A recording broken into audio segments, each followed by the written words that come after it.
Diddy is currently locked up and refusing to eat food because he is convinced that someone's going to put poison into it to try and kill him. Wow, what a surprise. Looks like the guy who loves to sneak things into other people's food and drinks finally gets a taste of his own medicine, or at least is trying to avoid the taste of his own medicine. Refused to eat the food in prison because he's paranoid that they're trying to poison him?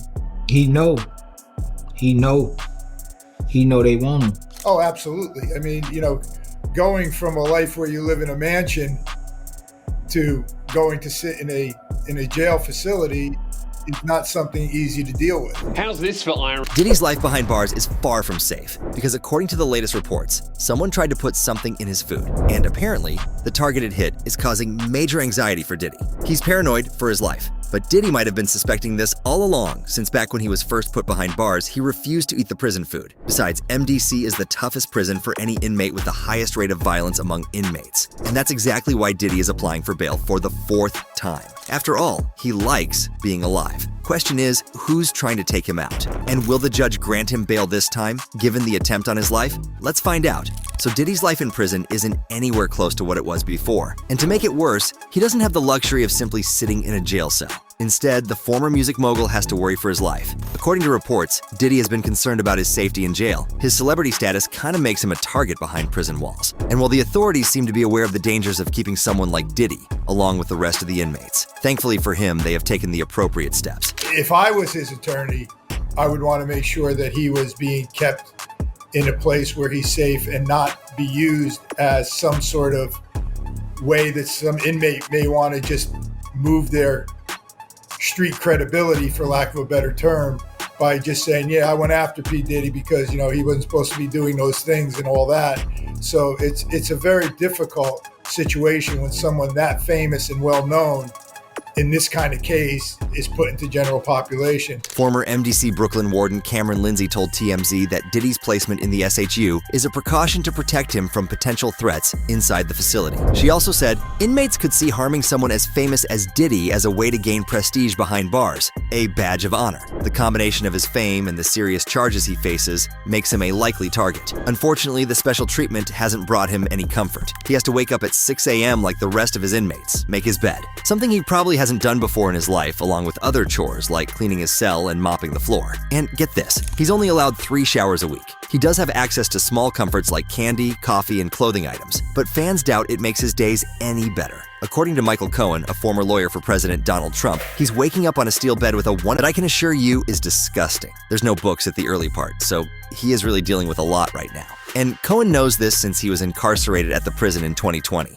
But here's where things get really concerning for Diddy. See, behind prison walls, the former music mogul gets to eat 1,800 calories a day. It's prepared ahead of time and left in warming boxes before being delivered to him, so it's far from fresh. But that's the least of Diddy's worries. He's been on a hunger strike because he's scared of being poisoned. Larry Levine, a former Brooklyn Metropolitan Detention Center inmate, told News Nations that Diddy has allegedly been really paranoid that someone is going to poison his food according to his sources. He said, imagine if someone paid someone off on the inside to poison his food, give him a heart attack, and he dies. Another possibility is simply that the food is filled with mold. Maybe he got sick from the food. And it's not just about being poisoned. Like we said, Diddy's a target in jail. He pissed off a lot of people, and anyone on that list can get to him inside a prison cell. According to several sources close to the case, Combs' life is in danger inside the prison, as the gangbangers of West Coast are eager to avenge the murder of Tupac. And to make it worse, the Metropolitan Detention Center in Brooklyn isn't exactly the safest place for someone like Diddy. The detention center holds more than 1,600 inmates, but it's not exactly a state-of-the-art facility. Over the years, several disturbing reports have come to light that paint MDC as dangerous and understaffed. For starters, there have been a number of complaints about a lack of medical care and unsanitary conditions. What's more, back in January 2019, MDC ended up in the headlines when a power outage left the center without electricity for about a week. The prisoners ended up filing a lawsuit after they suffered some seriously inhumane treatment at the hands of the prison guards. They were forced to stay in their cells for days on end and deal with non-functioning toilets and other unsanitary conditions. In the end, the Bureau of Prisons ended up settling the lawsuit for the price of $10 million.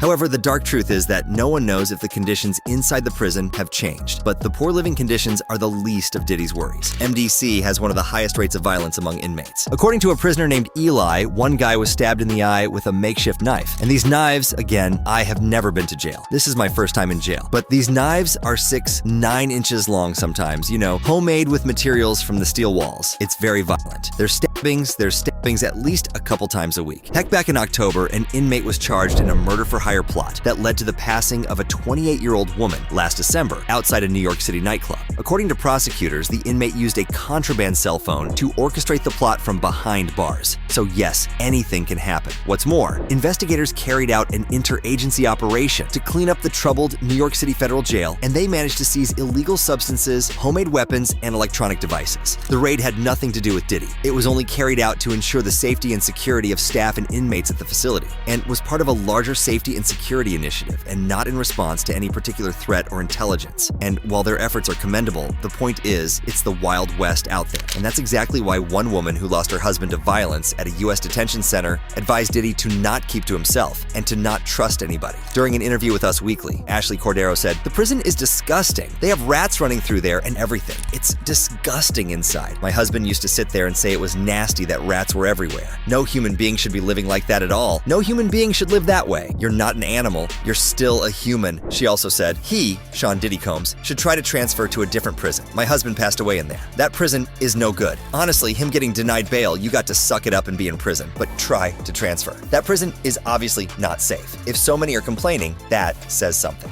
Unfortunately, Diddy's lawyers have been having a hard time getting him out. They requested the court to transfer his client to a prison in Essex County in New Jersey. In their motion for Combs' bail, his attorneys wrote that several courts in this district have recognized that the conditions at Metropolitan Detention Center are not fit for pretrial detention. Just earlier this summer, an inmate was murked. At least 4 inmates have passed away by blank there in the past 3 years. However, the decision was ultimately put in the hands of the Bureau of Prisons, who turned down Diddy. Now, I want to point out that Diddy's not exactly wrong to be paranoid, because he's in the same jail that held R. Kelly, Ghislaine Maxwell, and Jeffrey Epstein. Now, legal experts have already noted the similarities between Diddy's case and Epstein's. Prosecutors in both of these cases have said that the defendants were sex obsessed, and that they used their wealth and their power, resources, network to satisfy these desires, and more specifically for Combs. Even an anonymous Homeland Security agent who participated in the raids on his mansion said that Diddy is as bad as Epstein. But here's where things get concerning for Diddy. Jeffrey was discovered passed away in his jail cell on August 10th, 2019. And according to reports, he did the deed himself. But over the years, fans have uncovered several clues, suggesting that might not have been the case. And it's not mere speculation, since Jeffrey did know a lot of powerful people. And if he ended up exposing them, it would have meant a lot of trouble. So of course there was a long list of people who wanted him silenced. And that's exactly the case with Diddy. And even Freddie P admits it. During his interview with The Art of Dialogue, Freddie talked about how powerful Diddy was in the industry. So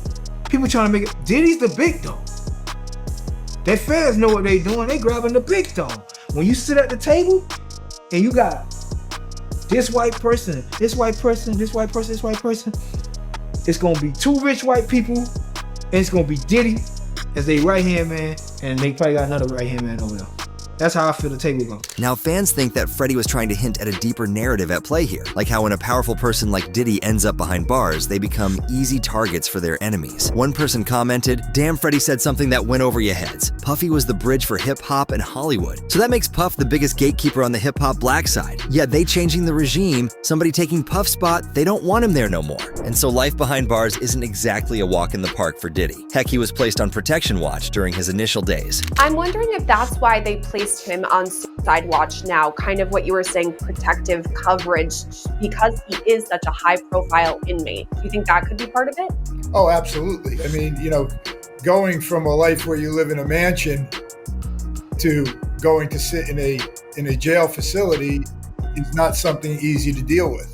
And yes, according to his attorney, Mark Agnifilo, the precaution is the protocol for new, high-profile inmate, and that Diddy was strong, healthy, confident, and focused on his defense back then. But let's admit it, Diddy's never getting used to that prison life, which is why he keeps applying for bail. He proposed a new $50 million bail package that included around-the-clock security monitoring, home detention, and restrictions on his ability to contact anyone except for his legal team. He also agreed to not have access to the internet or phone, and a pre-approved visitor list of select family members. He would also be surrendering his passports belonging to him and his family members. What's more, his legal team claimed that new evidence makes it clear that the government's case is thin against the rapper. Fans are waiting to see how the judge rules on this one. At the end of the day, no one's exactly shedding tears for the former music mogul. He ruined the lives of a lot of people, and as far as fans see it, he deserves everything that's happening to him.